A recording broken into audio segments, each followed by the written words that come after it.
Are you interested? Você está interessado no reino de Deus? Se o Espírito de Deus habitar dentro de você, você estará mais interessado no reino de Deus. E se você estiver interessado no reino, você também ficará interessado em profecias, especialmente as profecias que se relacionam com os últimos dias, o final dos tempos. E o livro do Apocalipse é excelente para você aprender sobre os últimos dias. Quando alguém estuda o livro do Apocalipse, não somente ele se torna abençoado pela promessa da palavra de Deus, mas também porque iremos encontrar um grupo muito original de pessoas. Naturalmente, eu estou falando dos 144 mil. Nesta edição, nossa série Curtas do Apocalipse, vamos estudar o que a Sagrada Escritura diz sobre os 144 mil de forma bíblica. A primeira coisa que quero apresentar é que este grupo, pelo nome, ou seja, o número 144 mil, este grupo só aparece no livro do Apocalipse, e somente 2 vezes. Em Apocalipse capítulo 7 e Apocalipse capítulo 14. Gostaria de sugerir que tenha a Bíblia em suas mãos, e à medida que eu comento Apocalipse 7 e Apocalipse 14, e pretendo fazer isso de forma bem rápida e breve, seria interessante você dar uma olhada no texto. Talvez seja até mais interessante que você também leia os textos antes de continuar assistindo este vídeo. Certamente você vai querer ler e reler esses 2 capítulos depois para verificar o que eu estou dizendo. Será que estou sendo preciso quando falo o que a palavra de Deus compartilha? Esse é o meu desejo. Reforçando, neste livro de João, que se chama Apocalipse, veremos que os 144 mil aparecem somente nos capítulos 7 e 14. Antes de começarmos, quero fazer algumas observações como introdução. Em Apocalipse capítulo 21, falamos sobre a Nova Jerusalém. Precisamos ser sábios. Precisamos estar sãos, de acordo com a Escritura. Não vamos passar a eternidade no céu. Se alguém disser isso, ele está enganado. Porque o Messias disse que haverá um novo céu e uma nova terra, pois o primeiro céu e a primeira terra irão sucumbir. Quando falamos sobre o céu e a terra, estamos falando sobre a criação. E isso significa que haverá uma nova criação. E esse novo céu e terra, essa nova criação, tem um nome, que é Nova Jerusalém. E quando olhamos neste reino, o estado final e eterno do reino de Deus, vemos que o número 144, ou 144 mil, figura em destaque. Quando lidamos com o tamanho de Nova Jerusalém, o conceito de 144 mil aparece, como também quando falamos sobre as paredes da Nova Jerusalém. A Escritura nos fala de forma enfática que eles são 144 mil côvados. O número 144, seja apenas 144 ou 144 mil, é um número do reino, pois tem ligações com o reino. E claro que entendemos que são 144 por causa do número 12. 12 vezes 12. Ou 12 mil vezes 12. Então 12 é também um número do reino, que tem significado do reino. Ou seja, no sentido geral, o número 144, tanto sozinho ou como 144 mil, é um número do reino. Sabemos que este grupo, em Apocalipse capítulo 7, estes 144.000, eles serão selados, o que vai acontecer antes que a ira de Deus caia. E como podemos estar tão certos?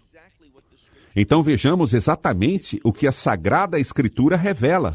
Se você olhar no capítulo anterior, capítulo 6, verá que há selos.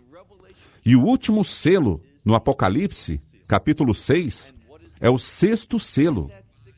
Nele, vemos ser mencionada a ira do Cordeiro, que está vindo, está próxima, tão próxima, que se você ler a última parte do capítulo 6, você verá pessoas, todas elas, correndo da ira de Deus.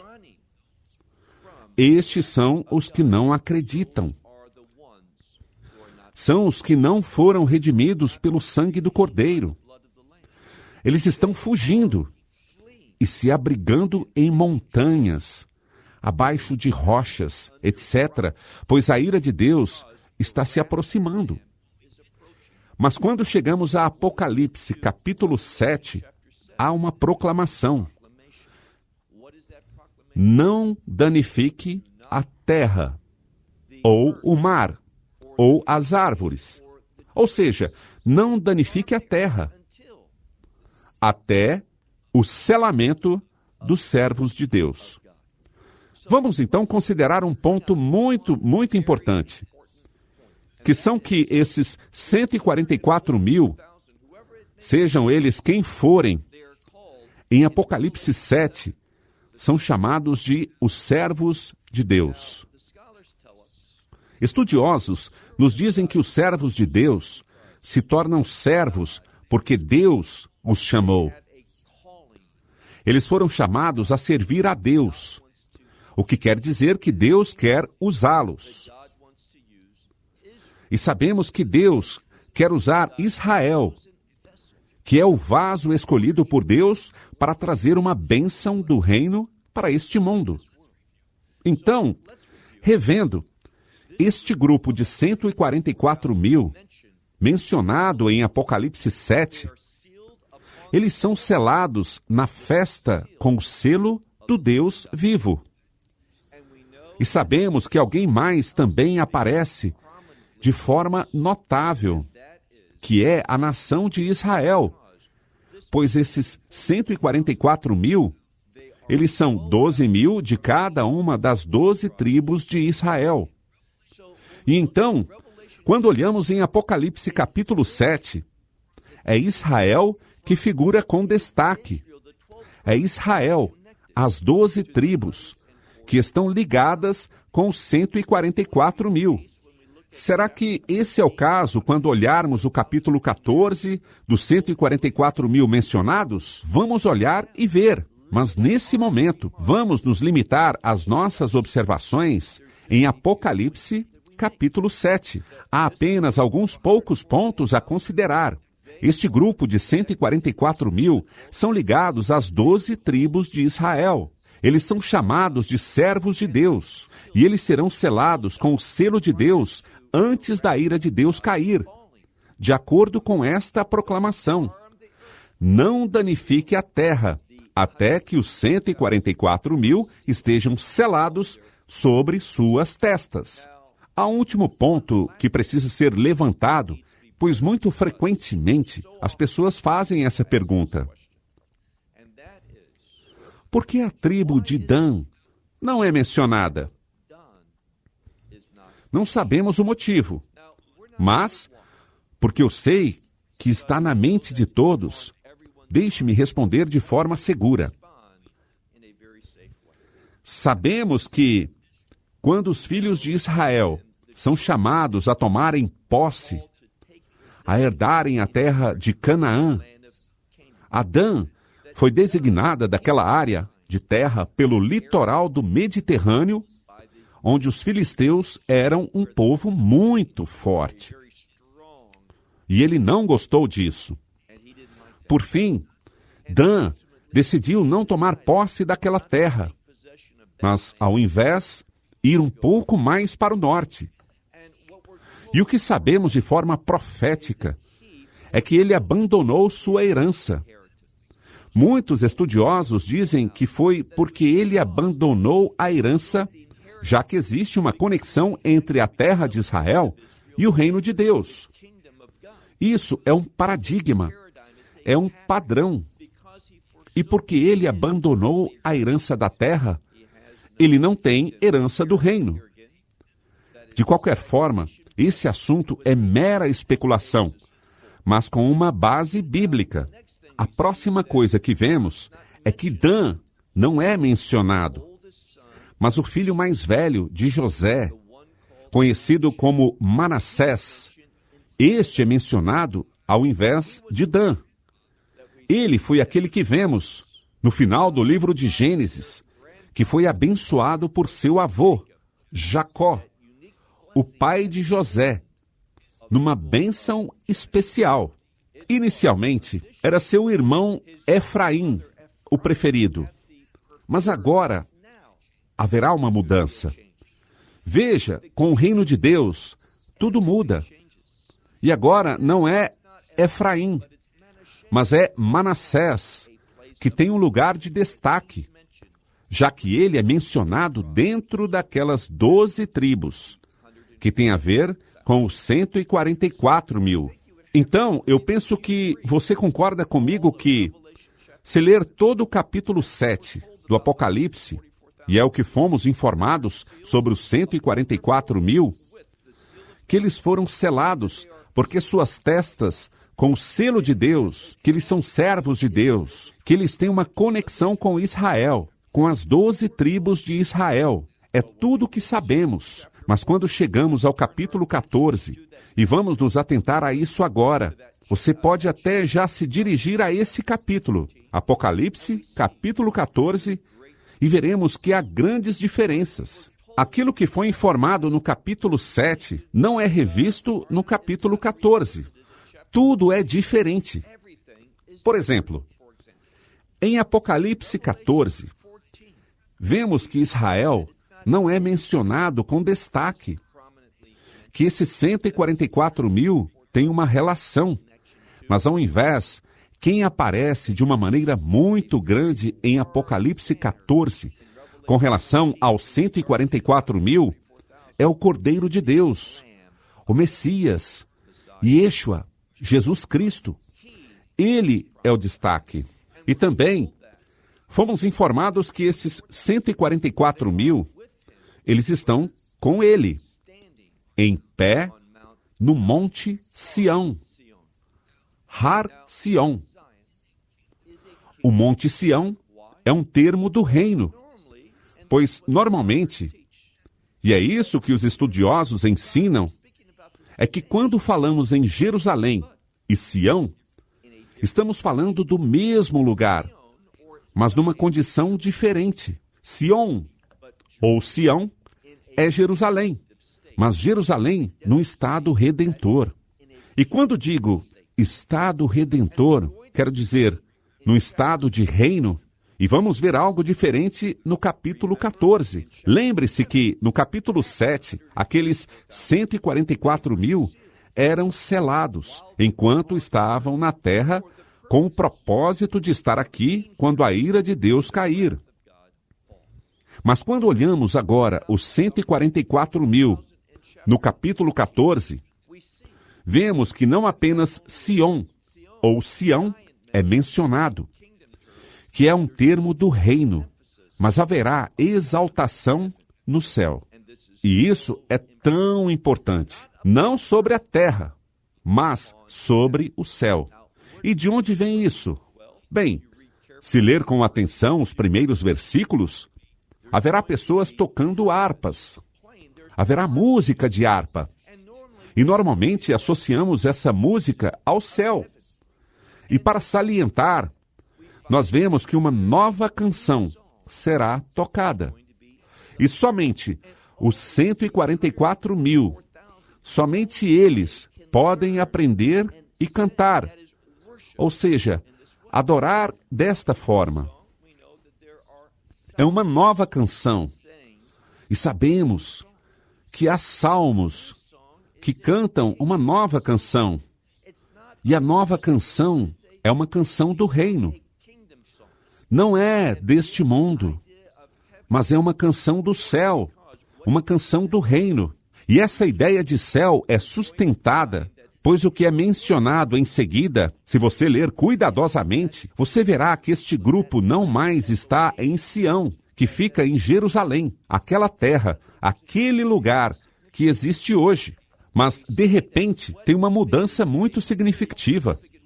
E vemos que o que se destaca de forma muito profunda é o trono de Deus. Isso acontece antes da segunda vinda do Messias. E sabemos que quando ele vier a segunda vez, ele virá para o Monte das Oliveiras. Vai descer o Monte das Oliveiras, atravessar o Vale de Cédron, atravessar a Porta Oriental, e ele vai inaugurar, ou seja, ele vai consagrar e começar o reino do milênio. Não estamos falando sobre isso nesse momento. Estamos falando sobre algo que acontece antes disso. E antes da segunda volta do Messias, onde está o trono de Deus? Está no céu. Onde está o trono de Deus? Está no céu. E é por isso que o trono é mencionado, para ajudar o leitor a compreender que estamos falando sobre o céu e não a terra. Observe quem é mencionado. Vemos que há 4 criaturas. E onde estão elas? Perante o trono. E o que elas fazem? Elas adoram a Deus o tempo todo. Não apenas estão lá as 4 criaturas, como também estão os anciãos. E no livro do Apocalipse, veja isso, os anciãos são mencionados várias vezes. E eles estão sempre fazendo algo. Eles estão sempre no céu. Eles estão sempre próximos ao trono. E eles estão caindo e adorando a Deus. Então, quando colocamos tudo isso junto, a harpa, encontramos uma nova canção. O trono, as 4 criaturas e os anciãos. Tudo isso é para informar o leitor que esses 144 mil, eles estão literalmente no céu. Mas há algo mais. Se você olhar na Sagrada Escritura, em Apocalipse 14, você verá que esses 144 mil, eles são chamados por João de virgens, pois não foram contaminados com mulheres. E precisamos entender isso de forma profética. De fato, você não pode entender o livro de Apocalipse a menos que você entenda as profecias. Se estivermos falando de Isaías, Jeremias ou Ezequiel, ou os profetas menores, o que nós vemos é que quando a Sagrada Escritura fala, por meio da profecia sobre contaminação, sobre aquilo que é profano, nós entendemos que está se referindo a adultério, mas não adultério físico, mas adultério espiritual, ou seja, idolatria. Se você ler os profetas, verá que quando eles falam de adultério, estão na verdade falando sobre idolatria. Observe o que a Sagrada Escritura diz. Este grupo de 144 mil, eles não tinham sido contaminados com mulheres. E aqui diz, então, que eles são virgens. Mas as pessoas interpretam isso de maneira errada. Eles dizem que eles nunca se casaram. Eles são virgens. Mas deixe-me te fazer uma pergunta. O casamento, se for um casamento em Deus, um casamento de aliança, quando o homem está com sua esposa de forma íntima, isso contamina o homem? Isso o torna profano? Não. Deus ordena. Ele diz, não é bom que o homem esteja sozinho. O casamento é uma maravilhosa relação de aliança. E essa intimidade entre o marido e a mulher, dentro desse acordo de aliança, é algo maravilhoso. Não é isso que traz contaminação. Deus sempre abençoa essa relação. E como resultado, nasce uma criança. Então, não é contaminação. E quando nós falamos sobre virgens, nós falamos sobre eles. E observe o que diz logo em seguida. Veja, o problema é que as pessoas não prestam atenção às indicações da Escritura. Ela diz que eles são virgens, que nunca haviam sido contaminados. O que quer dizer que eles nunca haviam sido idólatras.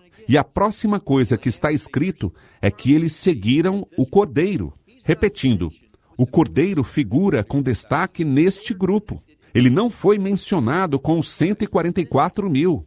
Eles estão ligados de uma forma única com as 12 tribos, com Israel. Mas em Apocalipse 14, este grupo de 144 mil não menciona nada sobre Israel. É sempre o Cordeiro que é mencionado várias vezes. Este grupo que não é contaminado, ou seja, que não está participando de idolatria, eles são virgens espirituais. Eles são fiéis ao Messias. Por quê? A Escritura diz, eles o seguem onde quer que ele vá. Esta é uma indicação muito importante que irá nos ajudar a entender sobre a intenção da não contaminação. E de virgens, eles são fiéis ao Cordeiro. E nos disseram que este grupo foi resgatado? Não ouvimos isso sobre os 144 mil no capítulo 7. Mas no capítulo 14, eles são resgatados. E eles são os primeiros frutos perante o trono de Deus. Eles são resgatados e são os primeiros frutos de Deus e da terra. Uma vez mais, repetidas vezes, o Cordeiro é mencionado. E novamente, esses 144 mil, finalmente lemos que eles também estão perante o trono de Deus, que desde aquela época ainda está nos céus. Então temos dois grupos. Estamos começando a responder à pergunta. Um grupo estará na terra. O outro grupo, mencionado em Apocalipse 14, esse grupo estará no céu. Eles estarão adorando a Deus. Há algo mais que eu sempre ouço quando as pessoas começam a falar sobre os 144 mil. Que eles são evangelistas e irão provocar um grande reavivamento nos últimos dias. Sinto muito, mas nós não vemos isso na Escritura. E nunca ninguém informou que os 144 mil são evangelistas. Estas são deduções incorretas. E agora olhe no versículo 6. Se você estiver acompanhando Apocalipse 14, isto é o que sabemos, o que ouvimos. Somos informados que há um anjo, e não 144 mil, mas um anjo que proclama o Evangelho. Ele o proclama. E perceba algo aqui interessante. Um bom lugar para aprendermos como a Escritura nos ajuda a interpretar a Escritura é se formos em Mateus, capítulo 24, versículo 14, onde está escrito o que o Messias está ensinando. E ele diz nessa passagem, em Mateus 24, versículo 14, o Evangelho eterno do reino deve ser pregado para testemunho a todas as nações. Então virá o fim. De que fim estamos falando? Do fim da era da igreja, que será com o arrebatamento. Então, sugiro a vocês que reúnam essas informações e ao olharmos para os 144 mil, em Apocalipse capítulo 7, estamos falando sobre Israel e as 12 tribos. Os que são de Israel estarão no reino de Deus. Mas quando analisamos Apocalipse 14 e aqueles 144 mil, a Sagrada Escritura nos diz, e leia por si mesmo, prestando atenção aos sinais. Eles são pessoas que já estão no céu. E como eles chegaram lá? Bem, o anjo proclamou, e depois veio o final. E eles foram levados naquela abençoada ação, naquela abençoada esperança, o arrebatamento. Depois do Apocalipse, capítulo 14, versículo 6, observamos que, primeiro, haverá ceifa e colheita. E há duas ceifas. Por que duas? O Messias ceifa primeiro. Ele estende sua foice e ele ceifa a terra. E quem ele ceifa? Seus seguidores. Ele os retira antes da ira de Deus cair. O primeiro grupo de Apocalipse, capítulo 7, eles estarão aqui para a ira de Deus. Eles são selados por causa da ira de Deus. Então a ira de Deus não nos fere. Porém, o segundo grupo, eles serão colhidos. Eles serão retirados antes que a ira de Deus caia. E então, depois que o primeiro grupo for retirado, aparece um anjo especial. E ele pega sua foice e também ceifa a terra. Mas ele ceifa aqueles que se opõem ao Evangelho, aqueles que rejeitam a misericórdia e a graça de Deus. Esse grupo que o anjo recolhe depois que o Messias retira os crentes, esse grupo será colocado dentro do lagar, onde as uvas da ira de Deus serão pisoteadas. Portanto, nós vemos outro exemplo perfeito, que o arrebatamento acontece antes da vinda da ira de Deus. Vou te falar uma coisa. Os 144.000 de Apocalipse, capítulo 7, eles terão uma ligação com o reino. Por quê? Pois em outro lugar na profecia, lemos no final sobre a ira de Deus. O Messias virá, e ele será revelado. Eles olharão para aqueles 144.000, e eu acredito que seja um número do reino, que diz respeito ao remanescente de Israel, aquele terço dos filhos de Israel que ainda estão vivos, que atravessaram por um período conhecido como angústia de Jacó, e eles ainda estão vivos. Eles verão o Messias e eles vão aceitar aquele que foi trespassado receber o Evangelho. Partindo para a conclusão, o grupo em Apocalipse capítulo 7 e o grupo em Apocalipse capítulo 14, os 144.000, são dois grupos distintos. Todos os dois têm uma ligação com o reino. Outro ponto é, o número 144.000 é um número do reino, não um número literal. Haverá muito mais de 144.000 que serão arrebatados. E nos últimos dias, haverá mais judeus que serão salvos do que aquele 1/3 de Israel. Ou seja, será mais do que 144.000. O número 144, como estudaremos mais tarde no livro do Apocalipse, capítulo 21, é um número do reino. Acredito que, quando você fizer um estudo minucioso destes dois capítulos, prestando atenção a todas as indicações bíblicas, compreendendo-as de forma profética, o que o Antigo Testamento revela sobre essas coisas, chegará também à conclusão que compartilhei com vocês. Dois grupos diferentes, mas são ambos pessoas do reino. Haverá aqueles de Israel, daquelas 12 tribos, que serão resgatados. E quando eles virem o Messias na sua segunda vinda, e quando olharem para ele, que foi trespassado, eles acreditarão como Tomé acreditou. Entretanto, haverá também os crentes, aqueles que serão retirados antes da ira de Deus, antes da segunda vinda. E essa retirada será feita pelo próprio Messias, que vai recolher seus discípulos nos últimos dias. E haverá uma grande reunião naquela colheita, com os discípulos que estiverem perante ele. Espero que este programa possa ajudá-lo e guiá-lo a fazer seu próprio estudo destes dois capítulos, Apocalipse 7 e Apocalipse 14, a ser orante e a chegar a conclusões por meio de Deus. Até nosso próximo episódio. Que Deus te abençoe. Shalom, desde Israel. Shalom from Israel. Esperamos que você tenha desfrutado da aula de hoje e que possa compartilhá-la com outros. Te convidamos a participar e nos acompanhar a cada semana, a esta hora e por este canal, em mais um episódio de Amarás a Israel. Para mais informações em português, visite amarasaisrael.org, onde encontrará muitos outros estudos realizados pelo Dr. Baruch. Até a próxima semana. Que Deus, nosso Messias e Yeshua, nosso Senhor Jesus Cristo, te abençoe durante a sua caminhada com Ele. Shalom, desde Israel.